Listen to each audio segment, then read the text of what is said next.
Welcome to the Wildlife Wire. I'm Mark Searles, And I'm Samantha Miller. and this is your source for wildlife news and the people that make it. On today's episode, Mexican gray wolves under attack. Is killing animals effective for management? Snakes.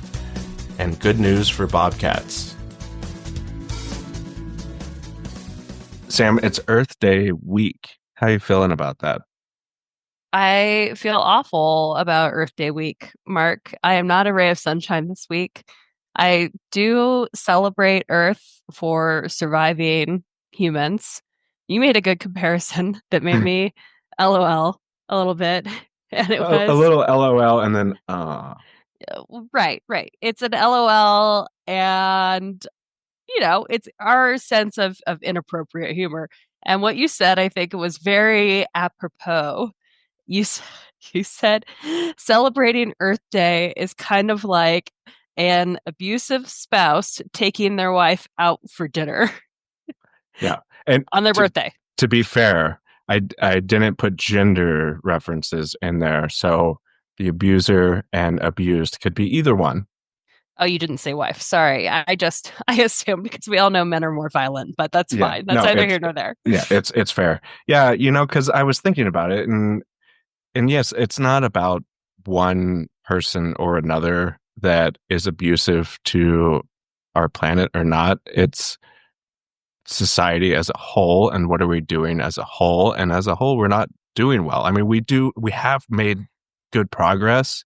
We've cleaned up acid rain. We basically closed the hole in the ozone layer. Like we're making progress, but views and values and all the things that need to be done, we still have a long way to go. Yeah, I agree. I agree. And that's why I think this week we decided that from now on we should start doing our news with good news and bad news. And then you turned on me and you're like, both my news stories are neutral. So I've got bad news. Then we could go over your neutral news. And then I have really good news because some of us are rule followers. Yeah, mine are more contemplative than neutral because they I present both sides. I can't wait to contemplate your Right? news stories. Do you want to feel bad about mine first, and then we can get very pensive about yours? Oh, yes. Yes. Are you studying for the SAT right now? Pensive is a great word. Thank you. No, I'm not studying for the SAT. I am only I'm in a dark place, Mark. But this story won't help, so let's get it over with. And that's that this week, Fish and Wildlife Services authorized the killing of one endangered Mexican gray wolf. And there are so very few Mexican gray wolves, and yet we still will kill them for preying on cattle and or sheep. And the even worse part about this authorized kill order was that Fish and Wildlife Services they made a mistake. They made a whoopsie, and their whoopsie was that rather than killing one uncolored wolf, they killed the wolf that had a broken collar, which they were specifically warned before they went out on this kill order. Do not kill the wolf with the broken collar. And that wolf is an assumed to be pregnant or was an assumed to be pregnant female, the breeding female of that particular Mexican wolf pack. So very devastating. Not sure how they made an error of that magnitude. I think it's disgusting that we continue to kill endangered animals for what are really invasive species, cows and sheep that are destined for slaughter anyway. And it the story just really punctuated the kind of week I'm having. Um, so I'm sad to share that news. I hope we can move forward to something more pensive soon. But love your feedback, love your comments. Happy to entertain any questions about killing mother wolves just for some cows. Yeah. So it was a mated pair that, and they killed mom instead of dad. No, so it actually was a full pack of wolves. It's the Bear Canyon pack. There were seven Okay. wolves in that Okay. pack prior to or wolf family prior to this kill order. There were three subadults and three adults, and one of unknown age class. The mother's name was Asisa, and that was named from a child in an elementary school. She was the breeding female of that pack. And because of the predations, the kill order was authorized and they were supposed to avoid her, but they did not. Okay. Yeah, because at first I was thinking if it was a mated pair and they killed mom instead of dad, that wouldn't have made that big of a difference because she would have been trying to raise a pup on her own and she would probably, or the pup would have probably died. And, so that pup was going to have a death sentence either way if it was just the two of them, Pup, which, pups, she was pregnant and they won't disclose how right. many pups she was pregnant with. Yeah. Yeah. So, I mean, it's not like they had to rush it, like how did this fall apart? I really don't know how things are falling apart in the world right now, Mark, but I do know that this wolf should not have been killed. No. And I do know that we should not be killing wolves for any sort of domesticated animal, that wolves belong on the landscape. And I think that this kind of egregious error should lend to the overall examination and contemplation of our federal killing programs that we have that kill carnivores for invasive cows and sheep. So we kill coyotes, we kill wolves, we kill bears, we kill mountain Right. lions. Yeah, it's an error that should have never even been able to have been made because we shouldn't have been killing any of the wolves to begin with.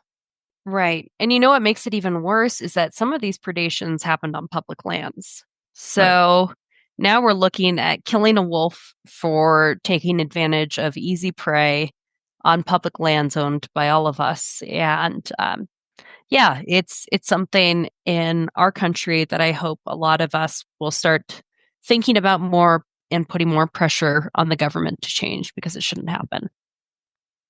Yeah. Well, I'm saddened, and now we shall move to a pensive state. Okay, I will release my outrage and transition to a pensive state with you. Go ahead, Mark. Tell me something to ponder. So, this is killing animals an effective way to regulate populations, which is a good segue from our last topic there. But this is primarily to do with the great debate over owls, the Ooh. barred owl and the spotted owl. Oh, this is a controversial territory that you're dabbling in. I Go ahead. know, and in this article, it also goes. They talk about other species that are killed for people's concerns, right? And talking about coyotes and raccoons and all large carnivores, and what does that actually do to native species? What does it do in regards to any livestock predations? Is it something that needs to continue?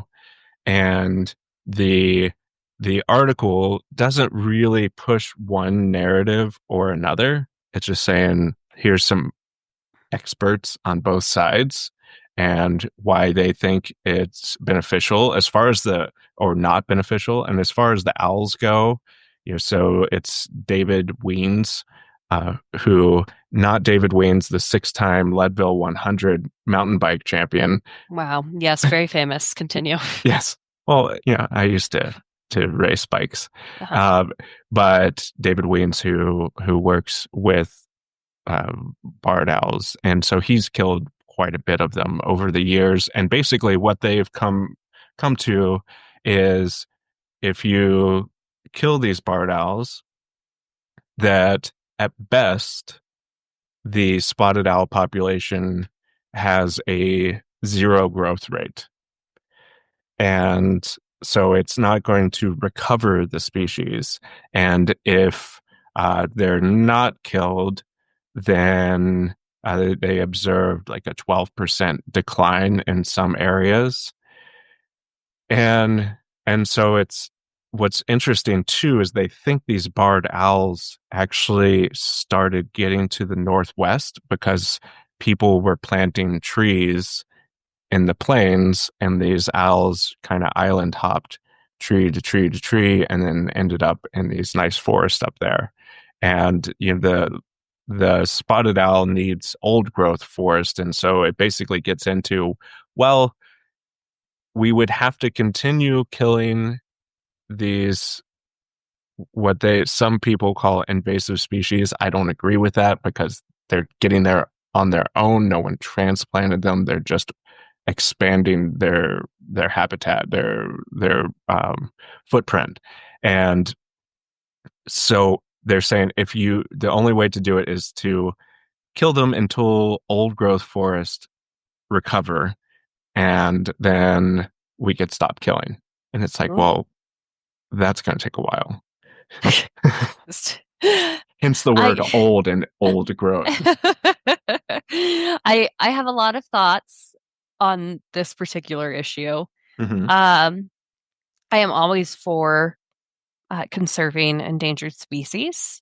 I think that shooting off barred owls is a convenient band-aid to the timber practices that we allow to happen on Forest Service land, and that, if we really wanted to save spotted owls in the long run, we should be looking at timber practices and, just selling off timber allotments for profit on public lands. That might be a nice place to start instead of just blasting barred owls out of the tree.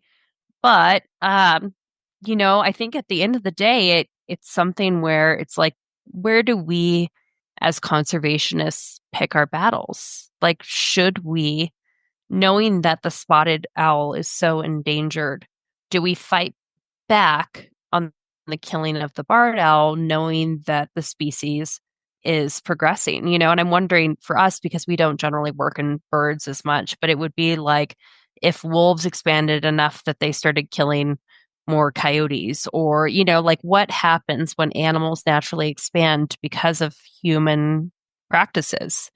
Right. And that is a very good question to ponder, Mark. Thank Yeah. you. Yeah. And it comes down to me, it comes down to intrinsic value. And the both species value being alive and providing, for themselves and their families. And so what right do we really have to kill them, because we're trying to save what this article unfortunately is saying, a doomed population?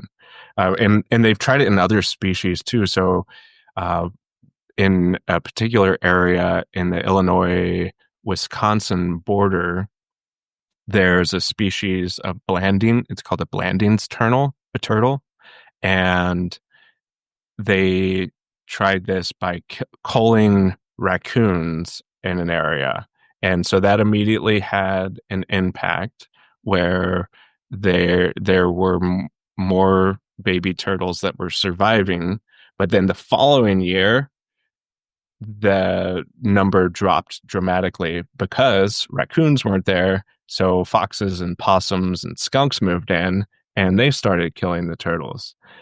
And so it's like, it seems, are you just going to go all the way and just kill, kill, kill until you can't kill anymore? And then hopefully you have a few more turtles. Like, Yeah, I don't know. I guess as a last resort, I love that we're having a debate on this right now. This is fun. Um, as a last resort to save a species from going extinct, I would think I would trade off for the greater good if I could. If I could. yeah, I think of it more of why why are these Blanding's turtles, you know, going endangered? Are they going to go extinct? And again, like you were saying, it comes down to habitat. And they Right. weren't having a problem before when there was plenty of habitat, but now they are. So that's the solution to me. Uh, Yeah. Yeah, and I wouldn't want to see the owls killed either. But at the same time, if that stops spotted owls from going extinct while we work on habitat, then I think that would be a trade I would be willing to make within my personal ethics. And I don't know if that's the same for everyone's personal ethics. And it The certainly could keyword there shift. is personal. I'm picking out all the Yes. good keywords this morning. Yeah, my ethics. And I think it is a question of ethics and a good question of conservation ethics. I suppose we could always make the spotted owls de-extinct. Now that Yeah, we know Bobert that would that's just a say, look, possibility. Bobert would say, hey, we can just bring them back. Like we can bring whatever we want back. It's no big deal. Oh gosh, yeah, and removing habitat doesn't cause any harm. All of the fun things. So, anyhow, thanks for bringing that one up. I think I could talk about that all day. Did you want to Yeah, go into our other neutral story? yeah, I do. Yeah. And Okay. and I think this kind of story though is something that it's like don't get mad at someone that has a different view from you. This is all like we're all can work through this and come to different conclusions, and those conclusions can be based out of love and respect for Right. nature. Like we With just did with else. That was yeah, fun. yeah, and so it's there is no right answer, and that is the cool thing about ethics is it just is a great way to see where your values stand and what's most important to you.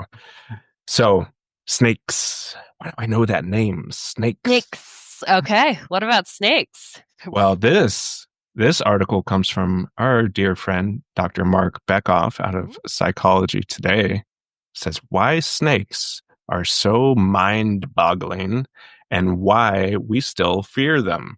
Ooh. And so there is a new book out called Slither. And this book was written by Stephen S. Halls.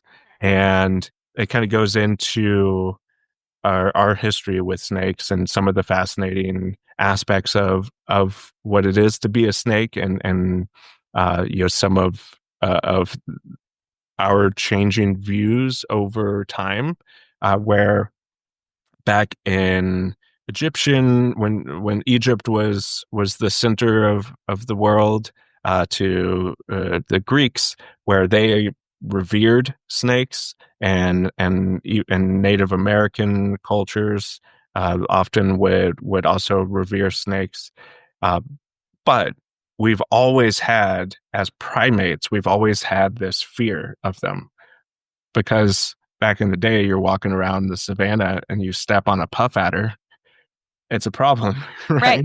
right? Right. and Well, and it so, still could be a problem depending how far away you are from antivenom. yeah, for sure.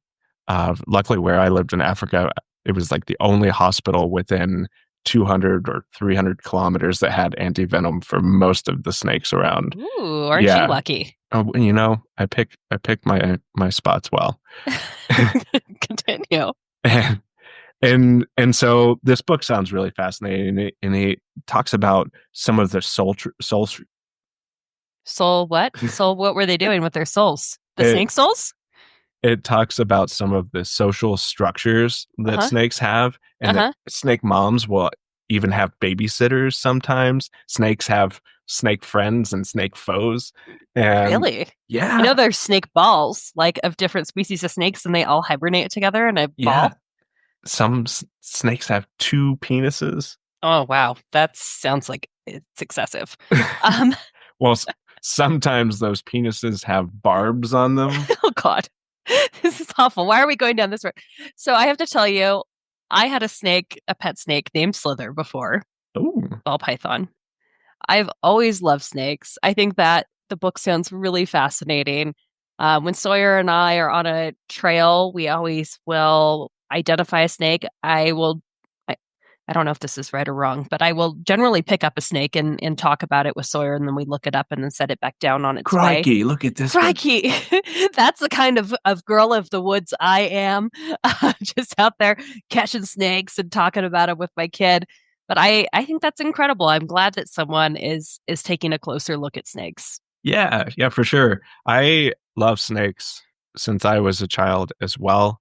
I have no desire to pick up snakes though, whether they're someone's pet or in the wild. I just that I can fully get over the fear part. There's just something, and Really? that's okay. So I like, That is okay for you. It's probably better for the snake too, but yeah, neither here nor there. yeah. When I lived in Zambia, so they killed in my village. They killed all of the snakes. If they found a snake, snake dead, and there was no way that I was going to be able to stop them. And so I was like, well, at least I want to know what snakes are around here. So will you bring the dead snakes to my little hut, and so I can Bring see? me the dead snakes. Great. Yeah, yeah. So one time, uh, I was out. There was a couple other volunteers with me, and we rode our bikes back in the dark. And we show up to my little hut, and my ex-wife was the first one to enter the veranda, and she goes, "Ah, there's a cobra!" And the kids had killed a spitting cobra Oh, and waited and waited and waited. And finally they were like, all right, well, we'll just leave it here. we're just gonna leave it here for that guy. And then one other story is I had a snake book. And so all the little kids would come over to my hut and hang out. And they always wanted to look at the snake book. And there was one picture of this white guy holding uh, a poisonous snake. I think it was a cobra in the book. And so one day I had said, Chindelia Wasuka Nankash, which means the white man is stupid. Yes, that's still true. I think that still applies. I But almost it, got I was gonna share yeah, my but it snake was so funny story. because every time they got to that page, they'd always be like, Chindelia Wasuka Nankash. I was just gonna say I almost got bit by a rattlesnake one Oh, time, just once. And it was starting to cool down. And so most snakes were going into hibernation. I had a bunch of snakes on my property all the time, which was awesome. And I went to go move my ATV to put it away, like under its winter shelter. And I put my foot right by where climb on the ATV. Little rattlesnake just right down there, had my composite toe boots on. Snake did not bite me. Was able to move Snake to safety, but he had decided that, oh, the safe spot was under the tire of that ATV, where he kind of nestled down. But if you use a horse rake, this is a fun life hack. If you use a horse rake, you can kind of scoop him from a distance, mm-hmm. and Yep. then boop, return him to the wild. Good job. I read something the other day that it was like, as far as rattlesnake bites go, it's something like 60% of the people who are bitten by rattlesnakes are drunk. That tracks. The majority of them are men, Uh-huh. and Also the tracks. majority of the bites are from people who were trying to pick up the snake. Oh, mm-hmm. Yeah, all of that tracks. Well, I was sober, not a man, and I had a muck rake, so Yeah, so I was okay. hot tip, if you are a man in the woods and you You're are drunk, drunk, and you're you run into a snake. you're pretty much doomed. Okay, you ready for my good news story? Yeah, let's hear it. I can close this off with some good news.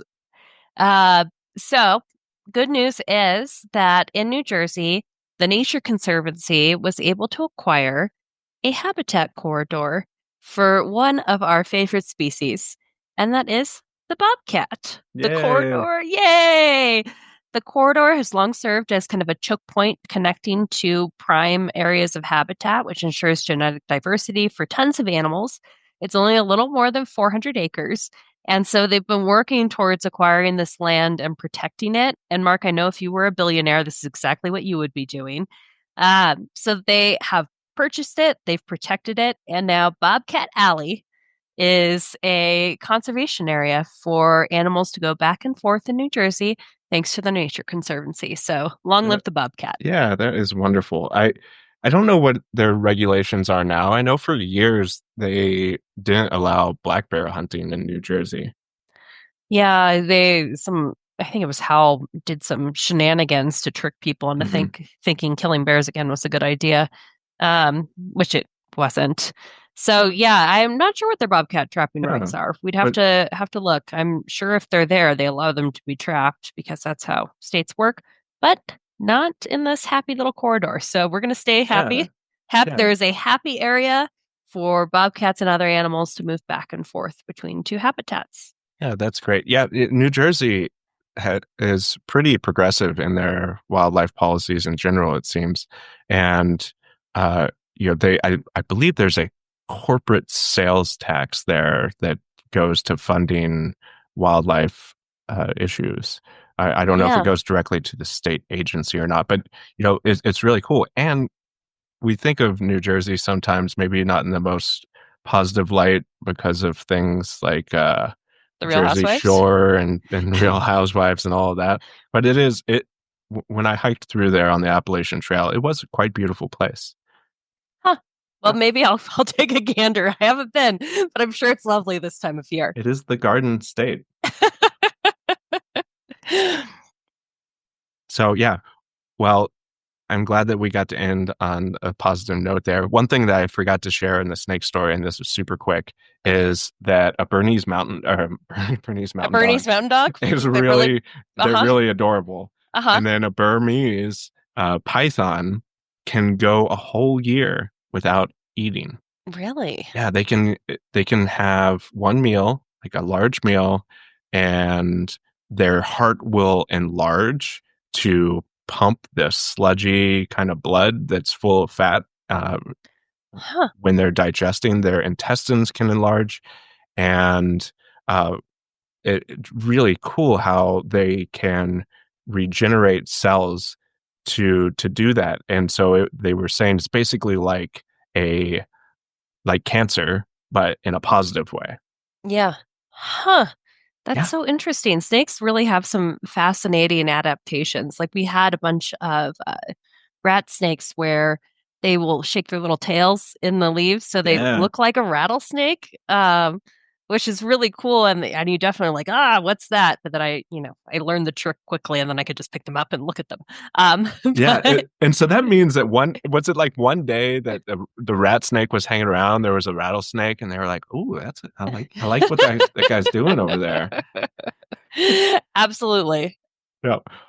Well, great. Well, it's time for our guest, and he's popping on right now. Mr. Ryan Sedgeley with us today. He is the Southern Rockies representative for the Endangered Species Coalition.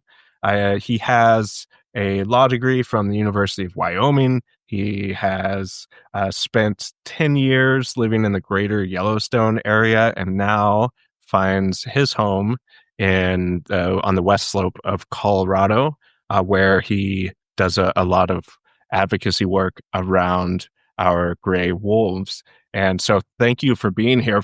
My first question is, Ugh, so, you always take the first question mark. Go well, I ahead. mean, I did the intro. It's my right now. Obviously. Go ahead, white man. Take it. So thanks for being with us. But I want to Thanks for hear having about me. your time in the greater Yellowstone area. Yeah, my time up there was such a wonderful privilege. I feel so lucky to have been able to spend so much time living in the interior of the park. It's funny when my wife and I first met. We met here in Colorado, living in the foothills of Denver and skiing. And come through the ski season, we're entering the spring. She was planning to go back to Yellowstone to work. She was a seasonal ranger there at the time, and we had this kind of crossroads moment where it was like, you're either going to come with me up to Yellowstone, or we're probably just going to call it off because we'd both been in long-term Mm. relationships and weren't interested in doing that anymore. So I took a gamble and Okay. moved up there with her, and it was amazing. We fell even deeper and deeper in love, and it started off really a totally new direction in my life, and allowed me to go from being a suburban Denver city person that had never had any real experiences with wolves or grizzly bears or bison, to becoming a person that got over the fear and the unknown and really dug in and got to know what these animals were and what wildlife management in this place was. And just on a experiential level too, like just getting to know these animals and no longer fearing them, knowing them on a personal relationship kind of level, was just huge. And it's really informed my work in Colorado to try to help folks here maybe make that transition a little faster, to make it from the unknown and scary to the known and not scary. Yeah, the Yellowstone interior is just an incredible, incredible place, and not many people see it. Most people drive the road and call it a day. So that's excellent. What were you doing while she was working for the Park Service? Is that when you went to school? I love that you start I think laughing at this Sam's right calling you away. out right now. So she's working, she's providing for the family. You are doing what? Well, that depends. The early years, I was taking summer classes. I was working on finishing my degree, and so taking my bachelor's degree actually, as I was taking some online classes, and I volunteered at the backcountry office. So helping people get permits and understand what they're doing on their backcountry trips. Because at the time I was running the trails there and just really got into it and spent a lot of time in the backcountry as well. And then, eventually I spent the 2016 summer as a interpretive ranger as well. And then a few years later, I did go back to school. I went to law school and got my master's. Through Yes, dance? interpretive dance. Yeah. Yes. Interpretation of our land. Yes. Yeah. But yeah, so then I went to school at the University of Wyoming. We had residency there, obviously, and spent 2 years, and then COVID hit, and I got to move back up to the park with my lovely wife, and finish off my last year of law school up there. Wow, how fun is that? Yeah. Before we move on from Yellowstone, what is your favorite backcountry hike you've done within the park? Oh, that is such an impossible question. There's so many good ones, and they're so different. I've always really enjoyed hiking in the Gallatins. It's a really beautiful area, and it's a little less people, though it's pretty much true anywhere in Yellowstone. You get about a quarter mile off the trail, and there's hardly anybody off the road there. Yeah.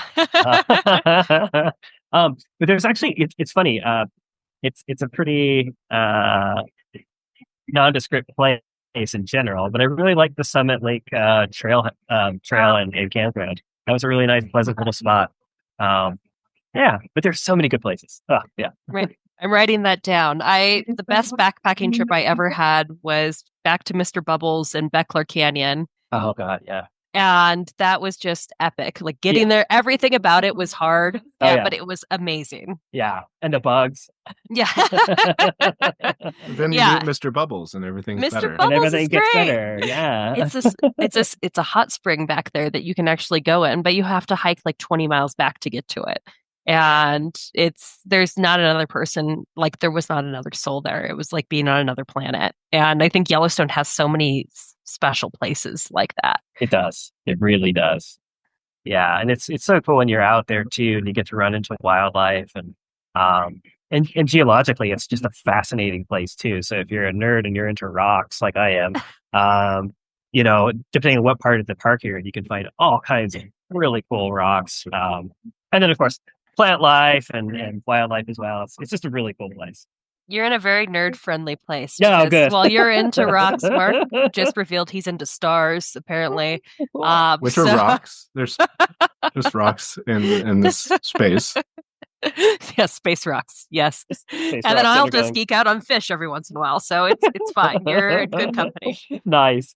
Which, Yellowstone has a population of Arctic grayling, which are just really cool fish. They're one of my favorites. Wow. They have kind of almost like a sail-looking fin on their back. Really neat. Yeah. Wow. I could spend forever in that park. It's so big, and there's so many cool things to do there. So you're in Yellowstone. You've done this. You've gotten married. You've managed to live the life that many of us dream of, where you lightly study and get to play around in the national park. And then what happens? Well, a few years later, I actually, when I graduated from law school, I went to work for the Wyoming Outdoor Council, which is a great nonprofit based out of Lander, Wyoming. They work on public lands, wildlife issues. They're a fantastic group, state-based organization. Worked for them for a couple of years and worked remotely, and drove around the state for that. And then eventually, Nicole and I were wanting to move to Colorado to be closer to family, and frankly, just kind of get out of the interior of the park. It's a great place to live for a while, but long term, it is a very isolated place. It's like living, like 100 years in the past almost, where in the winter you gotta, snowmobile an hour to just get to your car and dig your car out of 6 feet of snow, and then drive another 4 hours to Bozeman to see a doctor, and then do it all in the same way on the way back. So great for a while, but as we're moving along in our lives and you know, planning a family and wanting to be closer to our family that lives in Denver, Colorado was a good place. It was looking really good. And Wyoming, and frankly, Wyoming, was passing laws that were making women second-class citizens and just had a lot of really regressive politics that were, not in line with who we are and our values. And so Colorado was calling, and we ended up on the Western Slope. So we got kind of the best of both worlds, where it's, it's not a big city, but it's big enough, and we have all the beauty and all the public lands and natural stuff all around us. So it's really great. We love it all, Chris. Yeah, for sure. Yeah. The West Slope here is very special. You brought up a point about Wyoming, and I wanted to get your thoughts on this very easy to answer question. Is there hope for Wyoming? I don't think so. Okay, we'll move on. That was going to be my question. So you lived in the killing fields of Wyoming. Can we save it? I don't know, not at least not in the short term. I say this in all honesty. I think Wyoming has one of the dumbest legislatures in the country. It is just a very regressive legislator that's really small. The state only has 560,000 people in it, so there's nobody there, and which is great if you're actually like working with the legislature and in the best of circumstances, because you really do have great access, and it feels like a small town. Like you go to the state legislature and it feels like you're going to almost like a city council meeting. And oh wow, and it's great. I mean, it's a really, really awesome thing, and I do miss that aspect of it. I just wish that there were better people elected, because it seems like so many of their Republican politicians, which is like the unbelievably overwhelming majority. Like there's like 7 Democrats, I think, in the whole legislature. And that might I was thinking in the whole state, but continue. Yeah. You'd be surprised. There are quite a few Democrats, but very progressive ones too, at that Matt. But no, the Republicans up there just have such a it seems like they are striving for what I've heard described as they're always seeking the participation prize from the national political party. They're like, look, we did what the national political folks are telling us to do. We're making the drama about at the moment, and look, we're going to do that too, even though it makes absolutely no sense. There's no issue with that in Wyoming. They're gonna go for it, and show that they're participating. Yeah, it seems like it's backwards, because it seems like that would be the kind of state that would say, I don't care what's going on in the rest of the country or at the federal level. We are Wyoming, and we do what we want. Which it seems to be that they do that, but they shouldn't be looking for accolades from the rest of the government. No, and the cognitive dissonance with that state and that group of people is very real.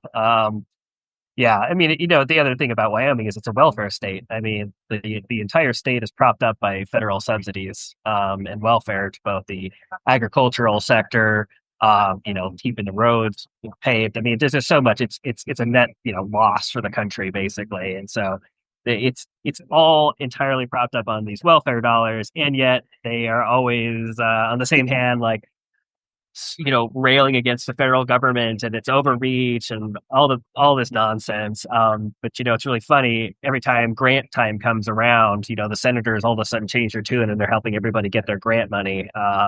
So it's a real interesting dynamic up there. Yeah, no one really talks about all of those fun Department of Agriculture grants that all of these more rural states rely upon, and no one really talks about all the welfare type subsidies that livestock production receives and gets. Mark and I had this really interesting analogy as we were talking about this one day, where it's like no one in Denver would think, oh, I own an electronics store. I am going to leave the lights on, leave the door unlocked, leave the door open, and completely leave it alone overnight and have nothing stolen. And if something is stolen, then the federal government should reimburse me, or the state should reimburse me. And then the state should also reimburse me 2 times the amount of what was stolen after I left that door open, left the lights on, pretty much put up a welcome sign, and did all of that. And I think that that's the way that public lands grazing has worked for so long. And it's something that's really concerning to me and frustrating to me because I see it as such a privilege to be able to graze a cow-calf pair for $1.35 a month. Like there's no cheaper rent than that anywhere in the world, and yet So true. these same producers will have coyotes killed prior to calving season, have a helicopter fly through and kill a ton of coyotes on public lands, or demand wolves killed if a wolf eats their cows. So they pretty much just open the door, drop them off, say have a nice day, and then they come back and they're like, oh, I've missed a few. It's the wolves. So it's really absurd. So thank you for bringing that up. Yeah, I mean, it's an incredible sense of entitlement, and you're right. And I don't think cattle ranching would exist in the West, the arid West, without the subsidies. Just the layers and layers and layers of subsidies to help the business just simply exist, because it's just so dry and harsh here. It just doesn't make any sense. Like cattle are, from places with much more rain. But I think what's interesting about this dynamic too is that like there is the subsidies, and the subsidies reflect a deeper political context, and that is that ranching on public lands is really something that exists because the public, because the taxpayers, because the government says that it's important enough that it should exist. Right. It exists because it's an intentional choice to keep it there and have it there, which is really based off of the settler colonial context. Like, I mean, that's why we have the settlement patterns we do in the arid West. That's why we have so many of these ranches, and that goes for mining and some of the other exploitative uses of our lands too, which, I mean, I'm not saying like all uses of land are bad. Like we need minerals, we need all these things, but if you take it out of its context, you lose the historical connection there. And really it's all about dominating and controlling the landscape. And I do think by proxy, indigenous peoples too. And I think that's really what we see with a lot of these underlying issues around wolves, to bring it back to wildlife. I mean, I think anybody who works in the wolf space and is honest about it, you look at it and you're like, well, why the hell is there all this conflict over wolves? Like the impact is just so small. It makes zero sense. And I really think that comes back to that underlying settler colonial perspective. And I'm not saying all these ranchers are like intentionally settler colonialists that are trying to dominate and be intentionally racist against indigenous people. I mean, some of them are, but I think the vast majority are they're just doing what they've done. They're doing what their family's done. And they're part of this system, and they may not even have that context for themselves. It's not a conscious thing necessarily, but just it's carried forward in culture, and the functions of what they're doing on the landscape have that effect. And I think that culture reflects that as well. And Right. that deep hatred. Yeah, it's a generational thing too. And I would say even with my friends that ranch now, it's not that they are even aware of the system that privileged them in such a way, where they can say, I'm a fourth generation rancher. Well, how did you get there? What did generation one do to get you there? And I think that that's something that, it calls for some self-reflection and accountability on that part, which I honestly don't see happening anytime soon for most of the community.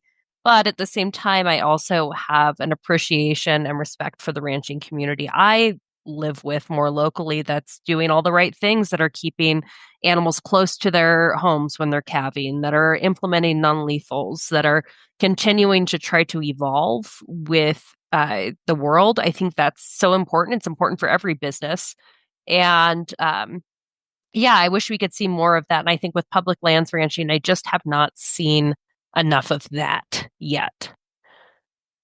Yeah, I completely agree with you. And, I say what I said to give context. And I think unless we have that context and that recognition of our history and our past and where we came from, we're going to really struggle to, I think, atone for that history and allow ourselves to heal on all sides of this issue. But there's kind of that truth and reconciliation that needs to happen through this process so that we can really engage in better ranching practices. I do believe that the ranchers can and should do better, and like they have a very special relationship with their land and their animals. I think the bison are a very similar situation.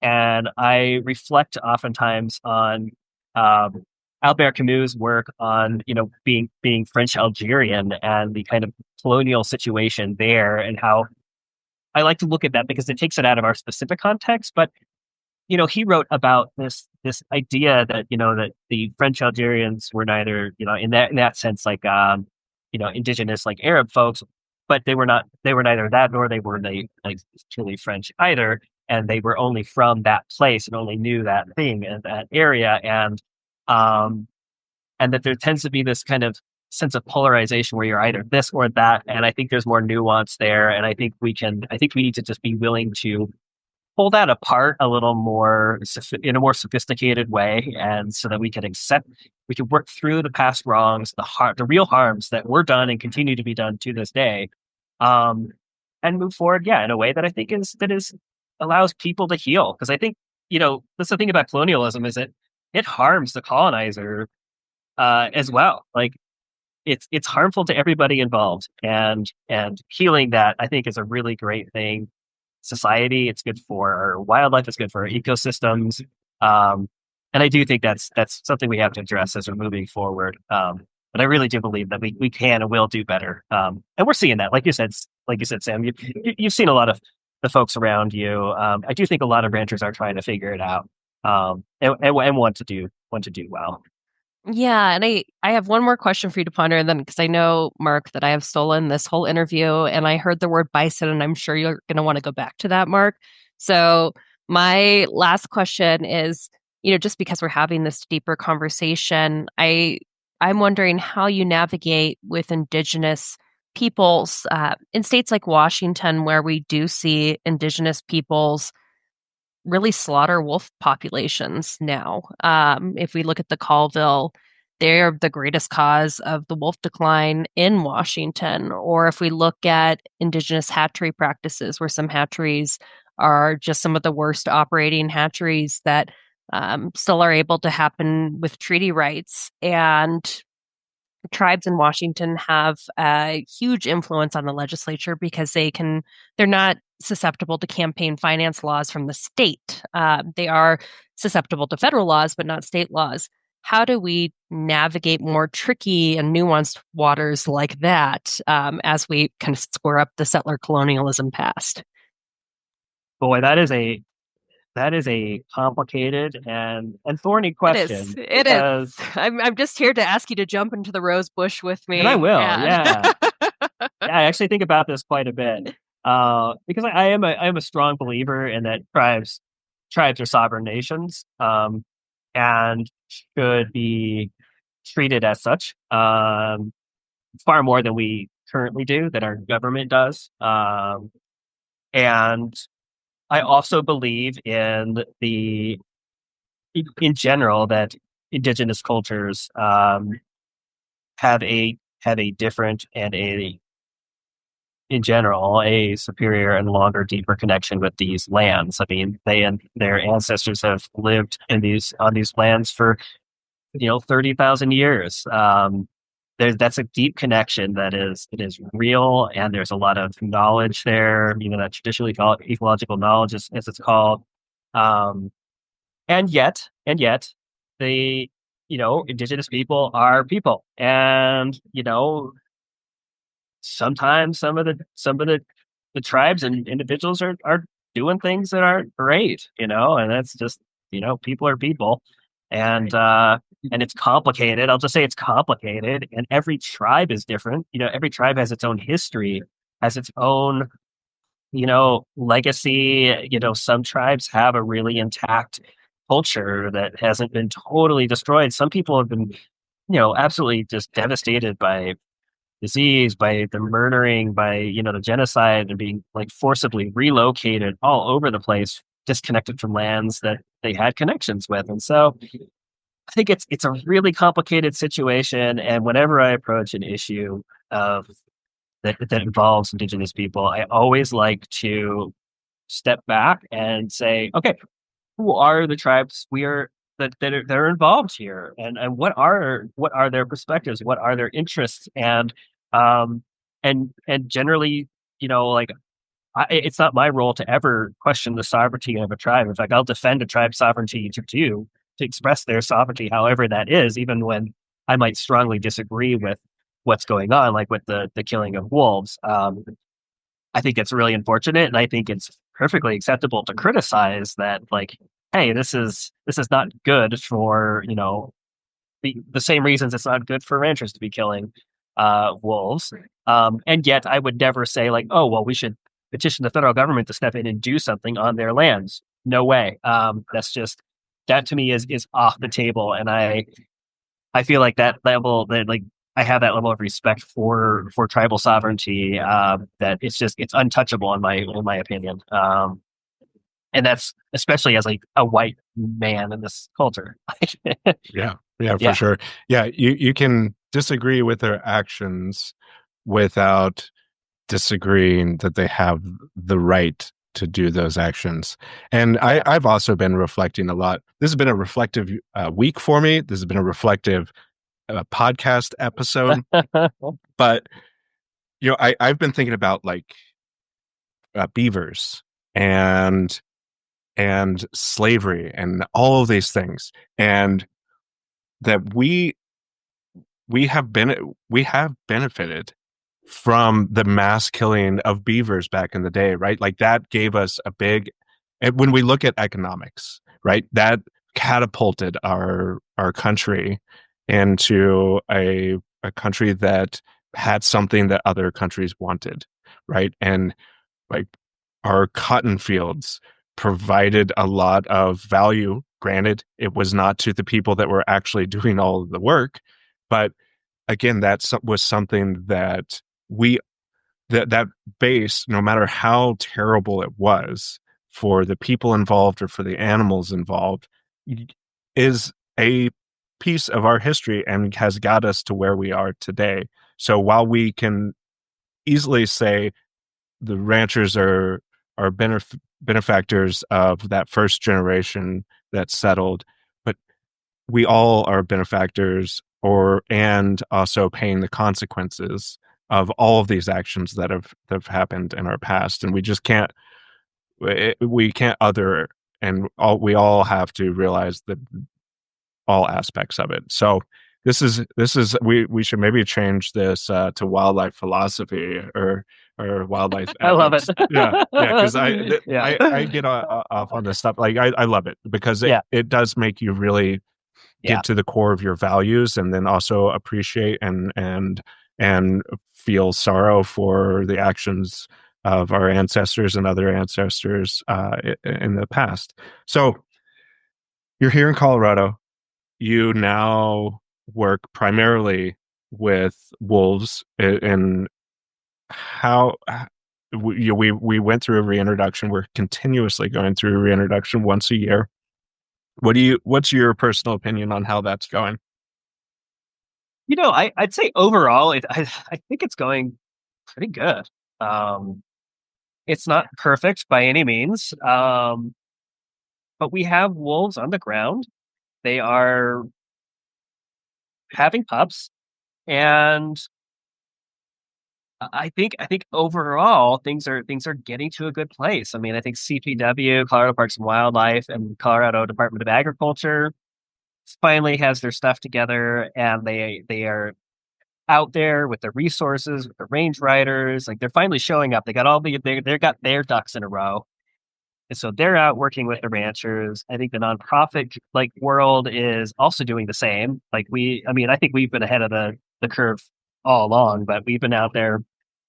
Different nonprofits have been out either in the field or working to raise money through the Born to Be Wild license plate, which I think it's over $650,000 so far. It's been raised. It's a lot, and it keeps growing. So I think we're generating a lot of money. We're generating a lot of resources, and I think that initial resistance that we saw, and it is just, I think it's starting to give a little bit, and I'm hoping that continues, and I hope that we can keep up the the message and the get it across to your the general voters who are not wildlife geeks that don't spend their time in all this space to understand, hey, this is actually going really well. We're taking, Colorado voters and taxpayers have absolutely bent over backwards to help ranchers to make this transition, like incredibly generous treatment of ranchers to help make this transition. And I think that's starting to come through. And I think some of the more extreme voices in the ranching world and in the hunting industrial complex world too, I think they're starting to show themselves as being kind of a bunch of melodramatic, fear mongers, basically. I mean, I think we're starting to see that where people are starting to recognize, like, wow, these people are making some really absurd claims. Like the wolf's going to steal the baby out of the crib. And you're like, Right. yeah, no. Or one wolf wanders through the forest, and all of a sudden you I got, heard that oh they my they God. dress up as your grandmother and get in their bed. Yeah, exactly. Yeah, They no. they do. Yeah, and speaking of that, you had mentioned generous claims, and there's something that's really unique about Colorado that I'd love for you to talk to our listeners a bit more about, and that is our compensation program and how we compensate livestock producers. So if you could share a bit about how that works here, because it doesn't work this way in any other state that I'm aware of. Yeah, it's interesting. All the states are a little bit different in how they compensate, if they compensate at all. So wolf compensation in Colorado, we have a system that compensates for direct and indirect losses at the moment. And direct losses are, let's say, a wolf, or frankly any other predator for that matter, kills one of your calves. If a wolf kills a calf, or if a rancher thinks a wolf did it, then they'll call Colorado Parks and Wildlife. They'll send an agent out, do an investigation. These people are especially trained in being able to identify what killed an animal.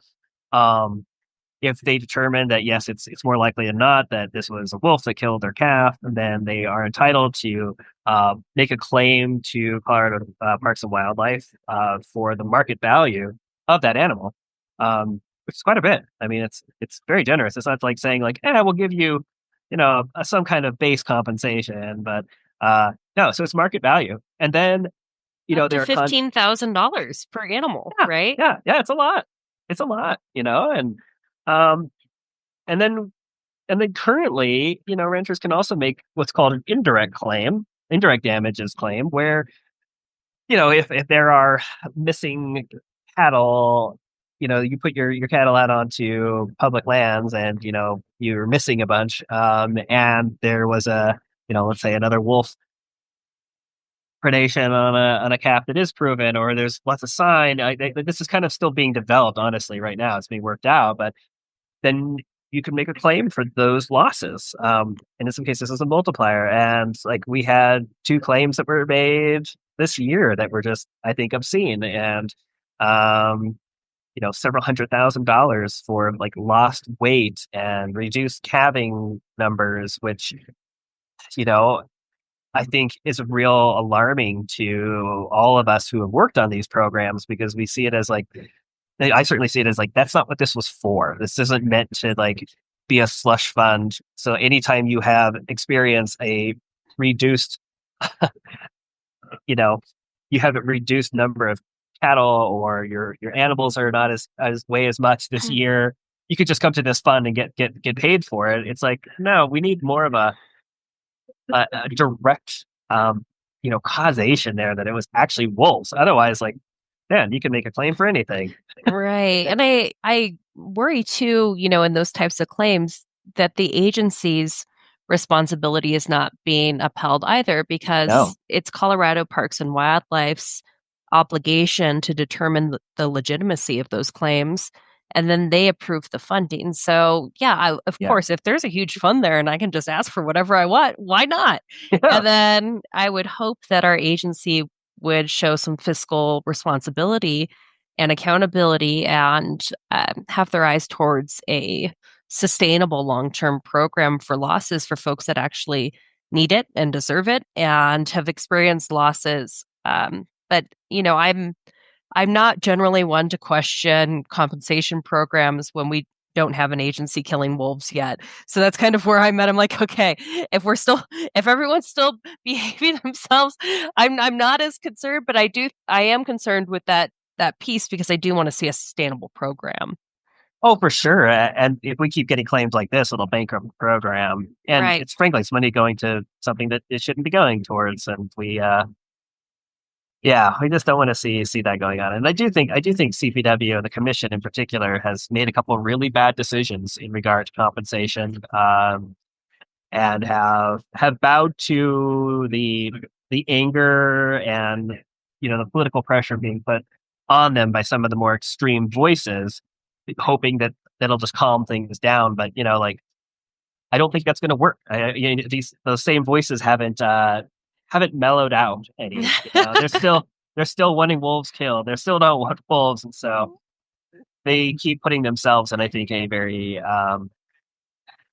in a bad position, in that they're giving some legitimacy and normalizing some of these bogus, or if they're not bogus, but just like claims that stretch, I think, stretch the purpose and intent of what these programs are there for. And we want them to work. We want ranchers to get compensated when they have losses.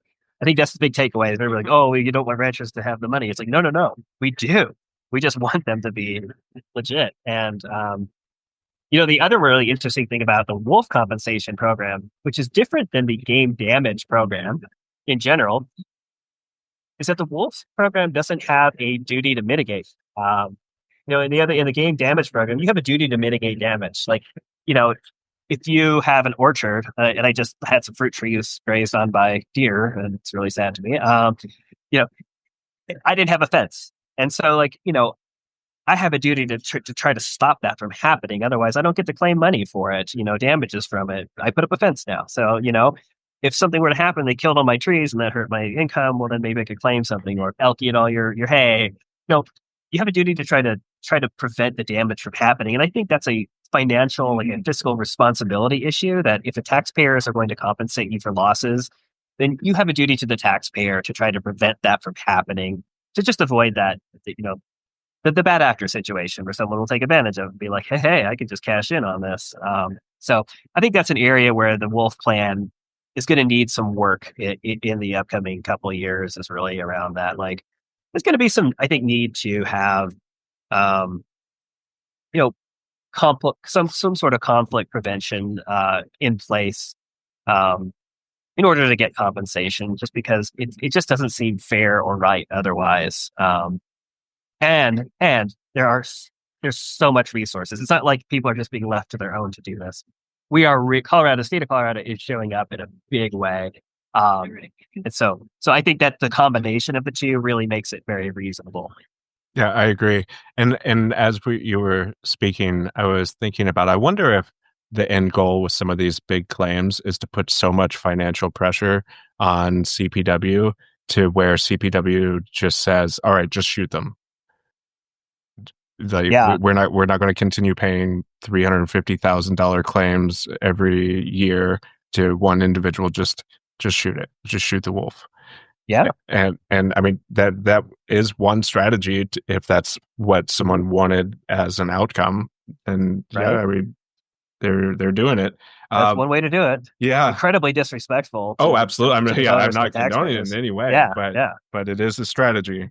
Mm-hmm. So the three of us all can agree that CPW today with wolves versus the beginning of the introduction and prior to it has made a lot of great strides. Yeah. And we can agree. Good job, Mark. Yeah, you hear that, CPW? We agree. You're doing a good job. Better than before.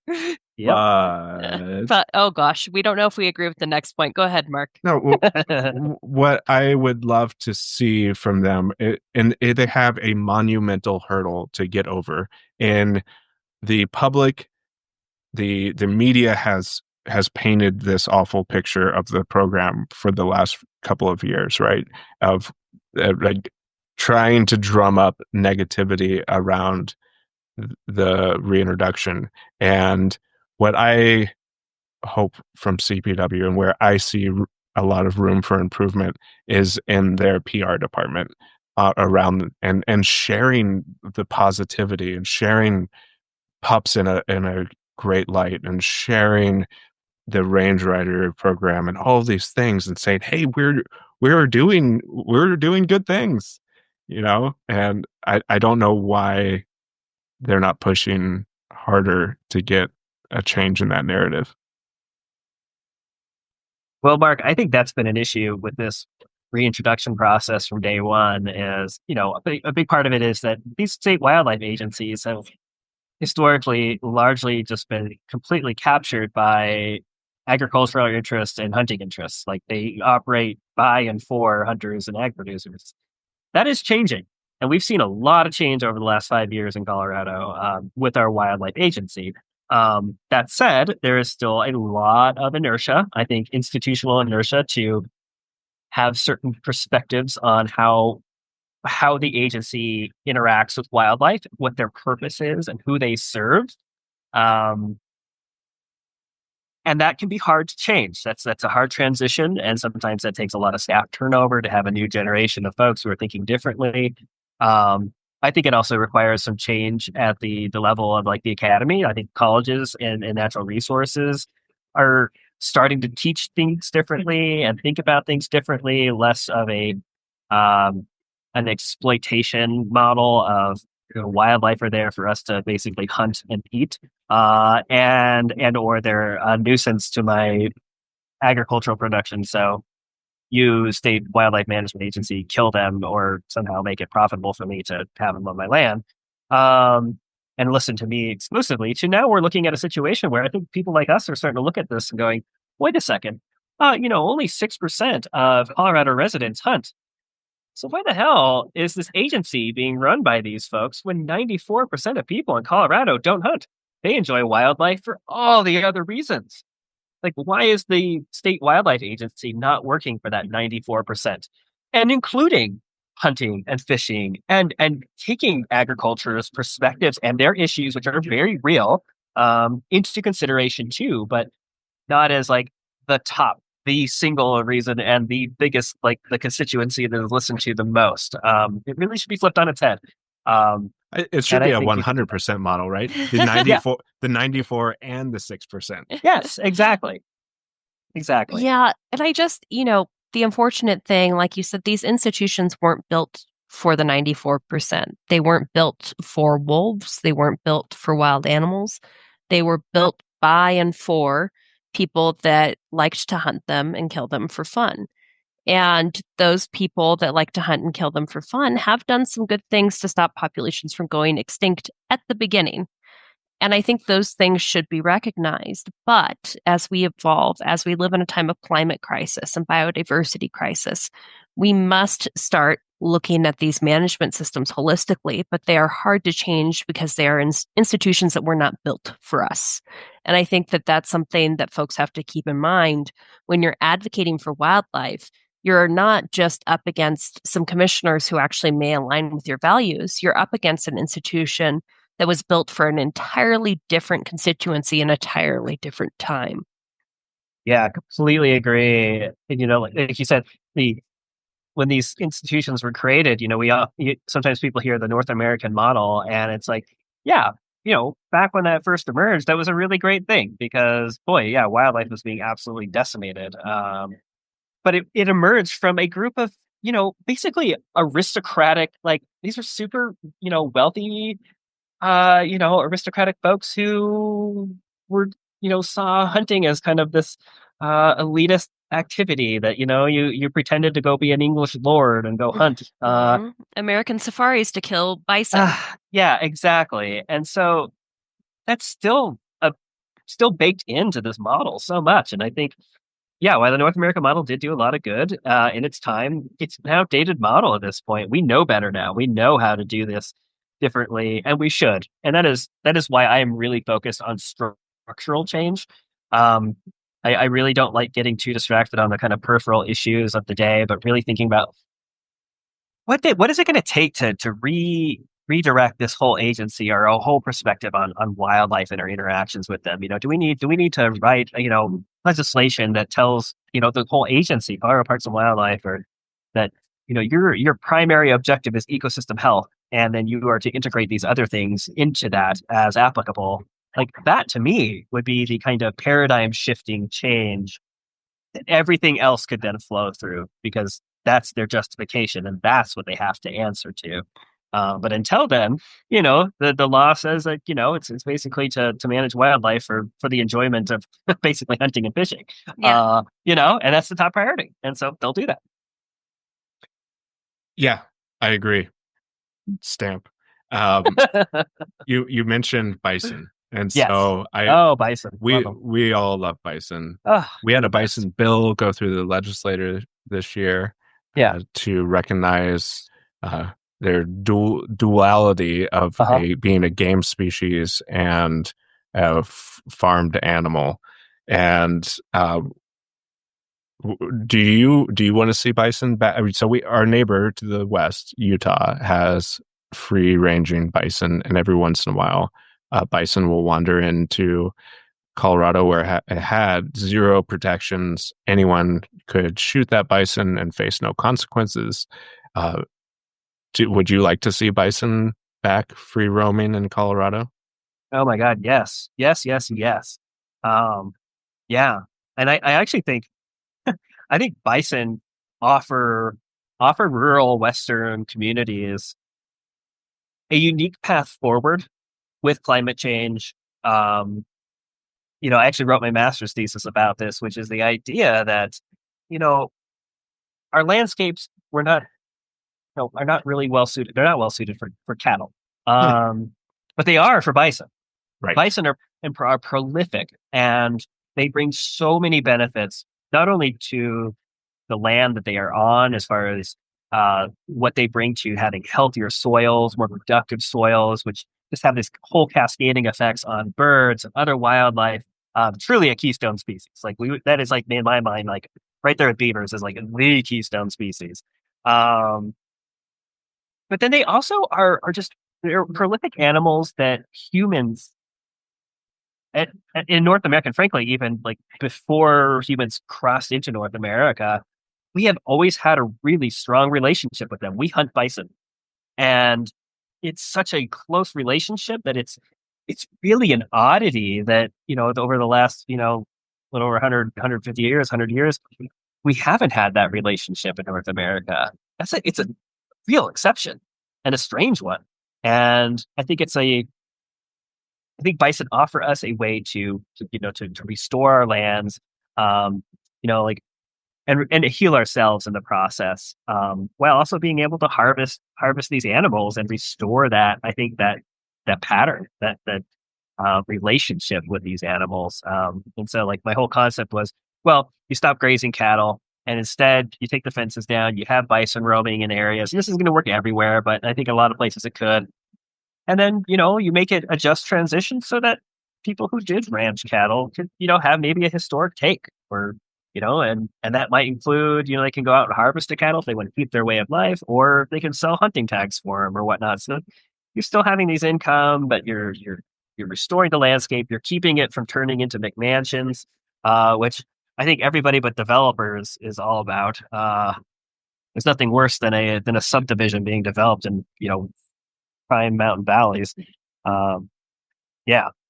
No, I 100% agree. And I think that was something that was a lot of people viewed during COVID as a positive. Oh, I can live anywhere. But then it also was a big negative in the expansion of some of our rural towns throughout the country. Yeah. I will say on this note, that tribes have been doing an incredible job. The Intertribal Bison Council has been, in conjunction with Fort Peck Tribe and the Yellowstone National Park, and including CSU, actually has Colorado State University participated in all this too. They have been doing a quarantine program, getting the bison moved up to Fort Peck Reservation, where then the bison are transferred around the country to tribes who want to begin their own bison herds. And that's been going on. It's been wildly successful. And I think that is a real high point, I think, in the conservation story that like we should be highlighting even more, because wow, what an incredible story that is. Yeah, and just the benefits that come from it. It's really, really cool. That is an incredible story, Ryan. And yeah, we just so appreciate you being here today. How can folks engage in your work? What are some things that aspiring advocates can do to engage in the work you're doing around bison, around wolves, and around Indigenous healing, and all of the other things that we've discussed today? How can folks start getting involved with you more? Yeah, so you can. I think first and foremost, spend some time learning this stuff. Listen to podcasts like this. Pick up some books The Wildlife Wire coming at you every listen week. to the Wildlife Wire. Yeah, and learn and engage. So try dig into the history of public lands and Indigenous treatment, and understand it. Have that context is so important in my opinion. And then get involved. Start showing up to Colorado Parks and Wildlife Commission meetings. It's so powerful when people show up and make their voices heard. It's a underutilized, I think, action that people can take and they need to take. And same with the legislature. Like there's a lot that's happening there. We've got some particularly bad legislators that really need, I think, some pressure. I think we all know who we're talking about here. And that's a great way to do not it. my senator, right? Yeah, not your guy. No. Yeah. Oh, Yeah. Dylan. No, but sorry. Go ahead. Continue. You just brought up 90210, right? That's what you were talking about. Different Dylan. Yeah. Oh my gosh. If people want to get directly involved with the Endangered Species Coalition, our website's endangered.org. You can sign up for emails there. We send out action alerts for when there's things that people can get involved with. Like writing or contacting legislators or showing up to commission meetings. We'll send out information as well. But make your voice heard. It's amazing. It's an area that I think really can be moved because it's at the state level. We have a lot more power than I think people realize. Again, at 94%. And so I think it's really about just, making people feel empowered and getting involved and flexing those muscles and seeing the change you want to see in the world, making that happen. Yeah, absolutely. When you said the Endangered Species Coalition's website, it sounds like a cry for help right now because we know that Trump is coming after our organizations like the ones we work for and for climate organizations, and it's like, help. Yeah, it's true. And if there's any like billionaires listening to this podcast, your money is really helpul right now to get more staff working on these issues. Our 94% is billionaires. Yes, exactly. We are billionaire influencers. That's how we're thriving. Well, thank you for joining us today, Ryan. We appreciate you. Oh, thanks for having me. It's been lovely. This has been an episode of the Wildlife Wire with me, Mark Searles, and my co-host, Samantha Miller. Thank you for listening.